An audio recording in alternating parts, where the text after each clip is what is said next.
इयत्ता तिसरी, विषय बालभारती भाग 4.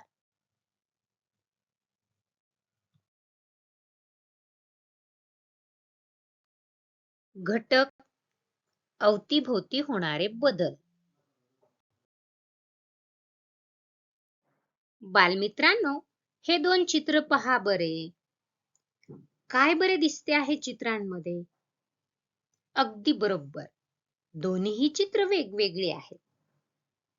सांगा पाहू पहिल्या चित्रामध्ये आणि दुसऱ्या चित्रामध्ये काय फरक आहे? छान. एकामध्ये दिवस आहे, तर दुसऱ्या चित्रामध्ये रात्र आहे. मग आता मला सांगा, दिवसा आणि रात्री यामध्ये आपल्याला वस्तू सारख्याच दिसतात का? किंवा जशा दिवसा दिसतात तसाच रात्री दिसतात का? निश्चितच नाही. म्हणजे काय? काय बरं फरक आहे मग दिवस आणि रात्रीमध्ये? दिवसा सूर्याचा प्रकाश मिळतो, त्यामुळे आजूबाजूच्या गोष्टी स्पष्ट दिसतात. सूर्य मावळला की अंधार पडतो, प्रकाश अपुरा असतो. रात्री आकाशात चांदण्या दिसतात, पण आजूबाजूच्या गोष्टी स्पष्ट दिसत नाहीत. म्हणजे दिवस आणि रात्र यांचा निश्चितच सजीवांवर परिणाम होतो. पहा बरं, निरीक्षण करा. आणि दिवसा आपल्याला परिसरातील गोष्टी स्पष्ट दिसतात, रात्री का नाही दिसत? या प्रश्नाचे उत्तर आपण स्वतः शोधायचे आहे आणि मित्रांबरोबर चर्चा करायची आहे, बरं का?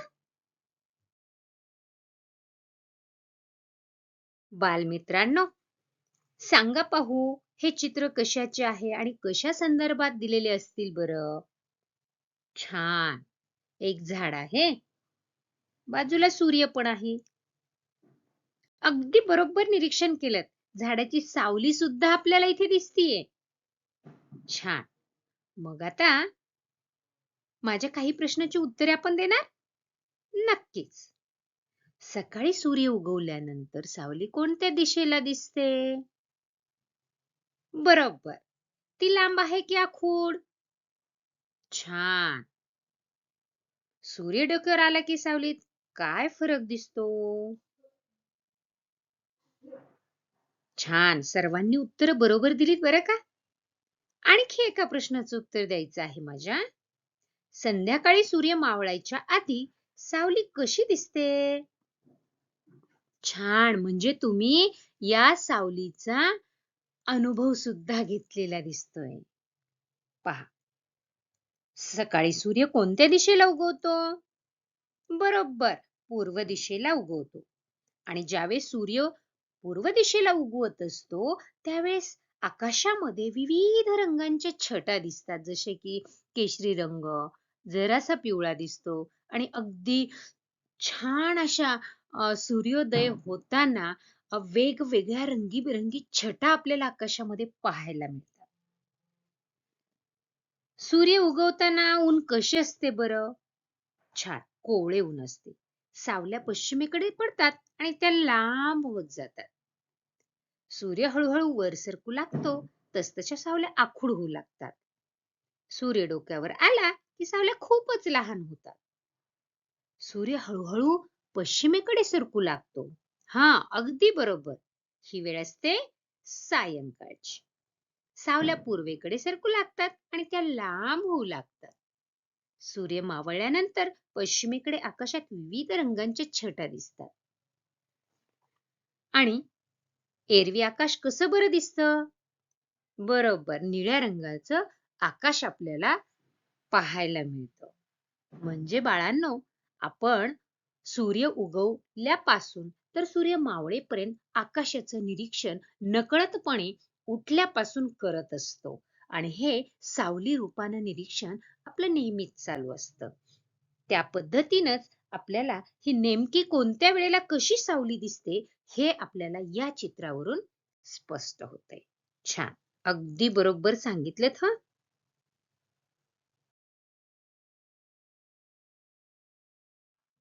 या चित्राकडे पहा बरं. काय बरं दिसतंय या चित्रामध्ये, सांगा पाहू?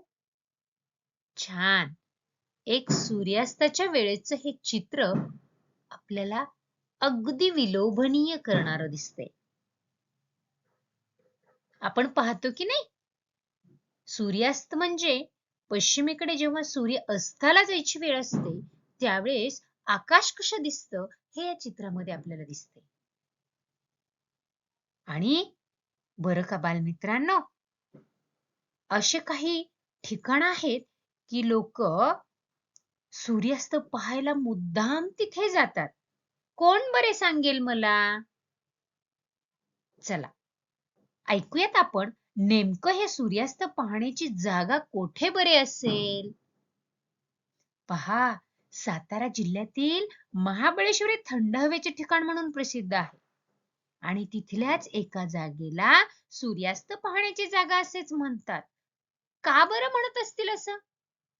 बरोबर, तिथून सूर्यास्त फार अप्रतिम असा दिसतो आणि म्हणून प्रत्येक जण तो आपल्या कॅमेरामध्ये सुद्धा टिपण्याचा प्रयत्न करतो बरं का.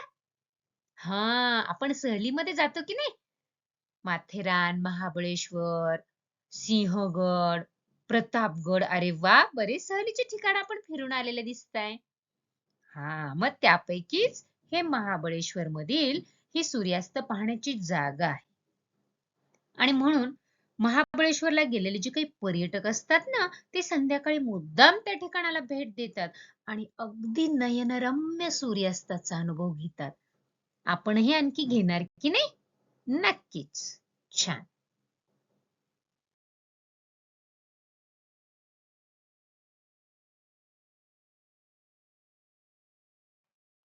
घनश्याम सुंदरा श्रीधरा अरुणोदय झाला घनश्याम सुंदरा. ही भूपाळी आपण कधी ऐकतो बरं? छान. म्हणजे अगदी सकाळ सूर्योदय झाला की सुंदर अशा पद्धतीची भोपळी आपल्या कानी पडते. पक्ष्यांचा किलबिलाट सुरू होतो. रात्र संपत आल्याची चाहूल पक्ष्यांना लागते आणि भल्या पहाटेपासून मग कोंबडा आरवण्यास सुरुवात होते. ऐकतो की नाही आपण?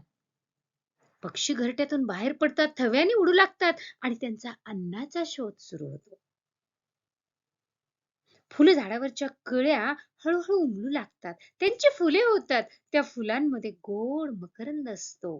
तो गोळा करण्यासाठी मधमाशा येऊ लागतात. फुलपाखरे, भुंगे आणि इतर कीटक फुलांभोवती घिरट्या घालायला सुरुवात करतात. पहा, अशा या रम्य वातावरणाचं चित्रण, हे चित्र आपल्याला नक्कीच आपल्या मनाला आकर्षून गेल्याशिवाय राहणार नाही. हो की नाही? पहा, या चित्रामध्ये जे वर्णन आपण ऐकले, तेच अगदी पहाटेपासून रात्रीपर्यंत जे जे काही वर्णन आपण ऐकलेलं आहे, ते या ठिकाणी आपल्याला या चित्रामध्ये नक्कीच पाहायला मिळते. पहा बालमित्रांनो, हे तीनही चित्र आपण बारकाईने पाहणार आहात आणि त्याचं वर्णन करून सांगणार आहात. पहा बरं, पहिल्या चित्रामध्ये काय दिसतंय? बरोबर आहे. आपल्या दारामध्ये भाजीवाल्याची गाडी आपल्याला भाजी घ्या भाजी, ताजी ताजी भाजी असं म्हणून हे भाजीवाले काका भाजी विकायला येत असतात. आणि आपण त्या आवाजाने काय करतो? भाजी आणायला जातो किंवा आपली आई जाते. पहा, दुसऱ्या चित्रामध्ये या फुलांमध्ये जो काही गोड मध असतो ना, तो गोळा करण्यासाठी मधमाशा कशा घिरट्या घालतायत पहा. अगदी छान. आणि तिसऱ्या चित्रामध्ये अगदी आपलं चित्र आहे. काय बरं आहे? आपण सुद्धा आपली घरातील सगळी कामे आवरून कुठे बरं निघालो आहोत? अगदी बरोबर. ही आहे शाळेची वेळ आणि आपण आता तयार होऊन शाळेला निघालेलो आहोत आणि आपण आईला काय करत आहोत? Tata, bye bye. पहा, म्हणजे सकाळच्या वेळी पहाटेपासून रात्रीपर्यंत जो काही क्रम आपण पाहिला, तोच क्रम या ठिकाणी ही सकाळची जी लगबग असते ना, ही लगबग आपल्याला या चित्रांमध्ये पाहायला मिळते, जे आपण दररोज अनुभवत असतो. पहा बरं बालमित्रांनो, हे चित्र कशाचे आहे आणि या चित्रामध्ये नेमकं काय काय तुम्हाला दिसतंय? प्राणी आहेत, झाडे आहेत, बरोबर आहे. आणि एक मुलगा बासरी सुद्धा वाजवताना दिसतोय. त्याच्या बाजूला छान त्याचा मित्र बासरी वाजवताना त्याची ऐकत आहे. पहा, याच्या बासरीचा सूर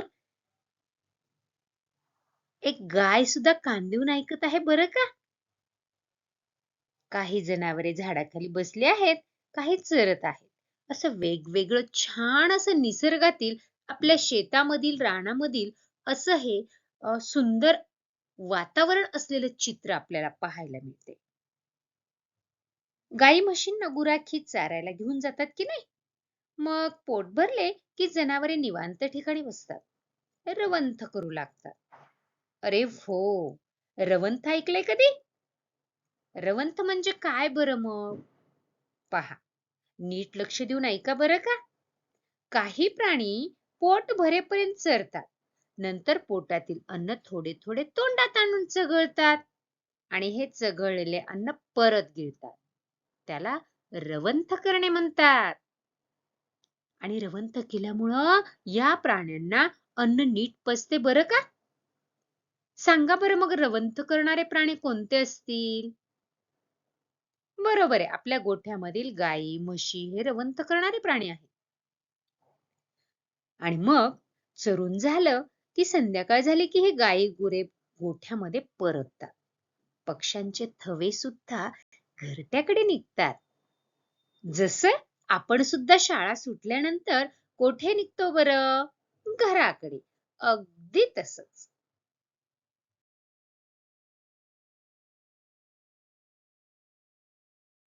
बालमित्रांनो, आपण पाहिलं की जनावरे दिवसभर रानामध्ये चरतात.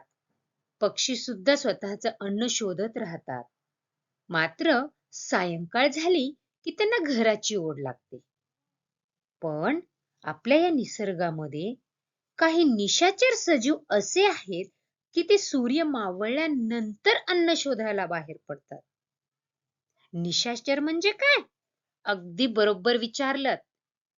पहा आणि नीट ऐका. काही प्राणी दिवसा विश्रांती घेतात, अन्न शोधण्यासाठी रात्री बाहेर पडतात आणि अशा प्राण्यांना निशाचर म्हणतात. ऐकणे सोपं. मग आता हे निशाचर सजीव कोणते बरं असतील? पतंग, रातकिडे, काजवे या प्राण्यांचा त्यामध्ये समावेश होतो. आणि हो, वाघ, वटवाघूळ, घुबड हे सुद्धा निशाचर प्राणी आहेत बरं का. एवढेच काय, तर ही जी तिसऱ्या चित्रामध्ये रातराणी दिसती की नाही, रातराणी, निशिगंध हे जे काही फुलं आहेत ते सुद्धा संध्याकाळीच उमलतात बरं का.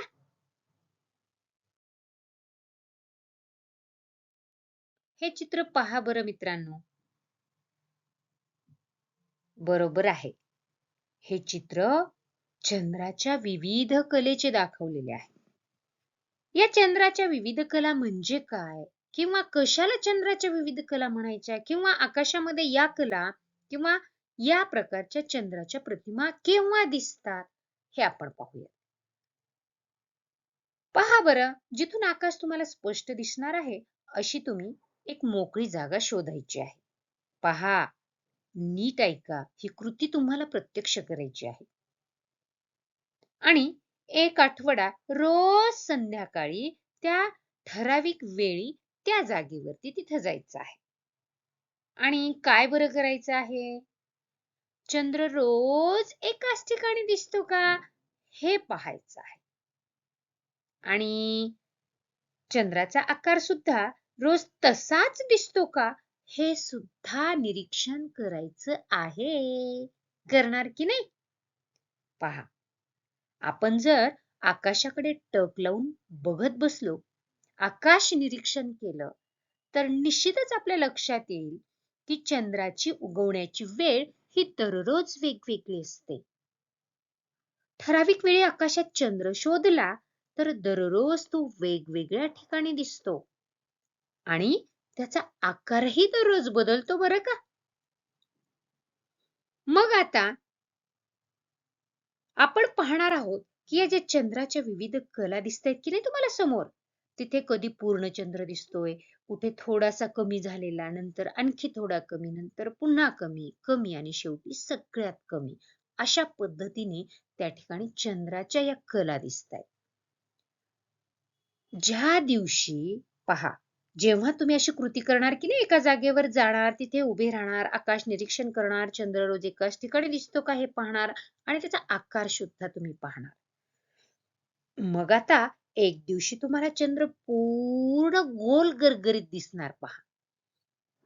मग तो दिवस कोणता असणार पहा, समजून घेऊयात. ज्या दिवशी चंद्र गोल गरगरीत दिसतो ना, त्या दिवसाला म्हणायचं पौर्णिमा. बरोबर आपली आजी, आई, घरातली मोठी मंडळी यांच्या तोंडून आपण पौर्णिमा, अमावस्या हे शब्द ऐकलेले असतात की नाही. हा, तेच तोच दिवस हा पौर्णिमेचा दिवस. मग त्यानंतर आपण क्रमाक्रमाने 15 दिवस आपण जर आकाश निरीक्षण केलं तर चंद्राचा प्रकाशित भाग हा कमी कमी कमी होत जाताना दिसतो, जसं आपल्याला या आकृतीमध्ये या चित्रामध्ये दिसते की नाही. आणि मग 15व्या दिवशी चंद्र डोळ्याला अजिबात दिसत नाही. मग त्या दिवसाला म्हणायचं अमावस्येचा दिवस किंवा ती रात्र अमावस्येची रात्र. पहा, जसं आपण पाहिले की नाही, पौर्णिमेला चंद्र पूर्ण दिसतो, तिथून पुढे 15 दिवसानंतर कमी कमी होत जातो आणि नंतर येते ती अमावस्येची रात्र. मग आता परत अमावस्येपासून आपण जर 15 दिवस क्रमाक्रमाने आकाश निरीक्षण केलं आणि आपण आकाशाकडे जर पाहिलं तर पुन्हा उलट क्रमाने ही क्रिया दिसणार आहे की नंतर 15 दिवसात चंद्राचा प्रकाशित भाग काय होणार आहे, निश्चितच वाढत जाणार आहे आणि तो पुढच्या 15व्या दिवशी म्हणजेच पौर्णिमेच्या दिवशी तो चांदो मामा पुन्हा गोल गरगरीत दिसणार आहे. म्हणजेच दररोज चंद्राचे जे हे निरनिराळे आकार दिसतात ना, त्या आकारांनाच म्हणतात चंद्राच्या विविध कला. काय मग समजलं की नाही चंद्राच्या विविध कला?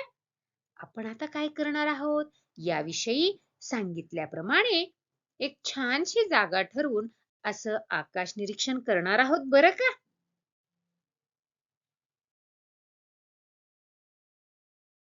बरं का बाळांनो, प्रत्येक पाठ, कविता जेव्हा आपण एखादा घटक अभ्यासतो ना, तेव्हा त्या पाठामधून नेमकं आपल्याला काय शिकायला मिळालं किंवा आपण काय शिकलो हे पाहणं फार जास्त महत्वाचं असतं. त्याशिवाय आपल्याला तो पाठ समजला असं कसं बरं ठरवता येईल. चला, आपण कोणकोणत्या मुद्द्यांवर या पाठामध्ये चर्चा केली ते आपण पाहणार आहोत. बारकाईने या सर्व मुद्द्यांचा अभ्यास करणार आहोत आणि समजून देखील घेणार आहोत. सूर्य उगवला की उजेड होतो म्हणजेच दिवस होतो. सूर्य मावळला की अंधार होतो म्हणजेच रात्र होते. पाहिले की नाही आपण? छान. सूर्य पूर्वेकडे उगवतो आणि पश्चिमेकडे मावळतो. सकाळी सावल्या पश्चिमेकडे पडतात आणि त्या लांब असतात. सूर्य डोक्यावर आला की सावल्या खूपच लहान होतात. संध्याकाळी सावल्या पुन्हा लांब होतात आणि पूर्वेकडे पडतात. दिवस आणि रात्र यांच्याशी सजीवांचे जीवन जोडलेले असते. चंद्राचा आकार आणि उगवण्याची वेळ रोज बदलते. चंद्राचे जे निरनिराळे आकार दिसतात त्यांना चंद्राच्या कला म्हणतात. ज्या दिवशी चंद्र पूर्ण गोल दिसतो त्या दिवशी पौर्णिमा असते. ज्या दिवशी चंद्र आकाशात दिसत नाही त्या दिवशी अमावस्या असते. पहा मित्रांनो, हे आपण पूर्ण मुद्दे अगदी सविस्तर अभ्यासले आहेत, तेही अगदी चित्रांसह. छान. समजून आणखी आपण हा पाठ बारकाईने वाचायचा आहे आणि आपण स्वयं अध्ययन करून त्या ठिकाणी पहा, पुढे आपण स्वाध्यायानंतर सोडवणार आहोत. बालमित्रांनो, आपण हा पाठ अगदी बारकाईने अभ्यासलेला आहे. म्हणजे निसर्गामध्ये, परिसरामध्ये, आपल्या अवतीभोवती नेमके कोणकोणत्या गोष्टीमध्ये बदल होतात. मग ते सजीव, ते प्राणी असोत की वनस्पती असो, फुलं असोत की झाड असो, पक्षी असोत की प्राणी असोत की कीटक असो.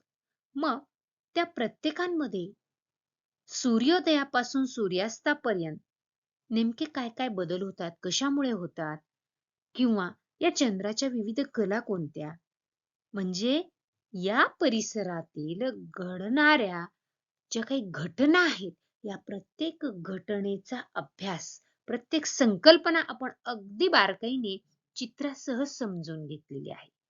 आता आपण हा जो काही स्वाध्याय आहे की नाही, हा स्वाध्याय, हे प्रश्न आपल्या वहीमध्ये व्यवस्थित लिहून घेणार आहात आणि सुंदर अक्षरामध्ये आपल्या पाठ्यपुस्तकामध्ये त्या प्रश्नांची उत्तरे शोधणार आहात किंवा मोठ्यांची मदतही घेणार आहात आणि छान पद्धतीने अगदी सुंदर अक्षरामध्ये त्या प्रश्नांची उत्तरे आपण लिहिणार आहात आणि स्वाध्याय सुद्धा लिहून पूर्ण करणार आहात बरं का.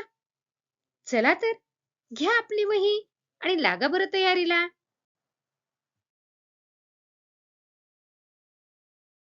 चला तर, पुन्हा भेटणारच आहोत नवीन पाठामध्ये, नवीन व्हिडिओसह. तोपर्यंत धन्यवाद.